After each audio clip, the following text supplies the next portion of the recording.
ডিম আলুর চপ বানাবো।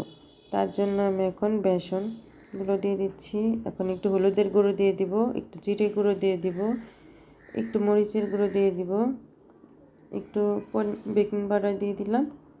এখন ময়দা দিয়ে দিচ্ছি, পরিমাণ মতো লবণ দিয়ে দিলাম। এখন এগুলোকে ভালো করে মিক্সড করে অল্প অল্প পানি দিয়ে মাখবো। ভালো করে মেখে নিচ্ছি। সুন্দর একটা ডো তৈরি করব। মাখা শেষ। আগে থেকেই ভর্তা বানিয়ে রেখেছিলাম আলুর। এখন এগুলোর মধ্যে পেঁচিয়ে নিচ্ছি।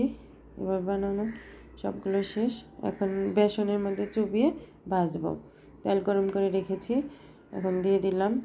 সবগুলো আস্তে আস্তে দিয়ে দিব, তারপর ভাজবো। এখন উল্টে দিচ্ছি। এক পাশ হয়ে গেলে আর এক পাশ উল্টে দিতে হবে। মিডিয়াম আঁচে ভাজতে হবে। এখন ভাজা শেষ, দেখতে পাচ্ছেন আমি নামিয়ে নিয়েছি কীরকম হয়েছে।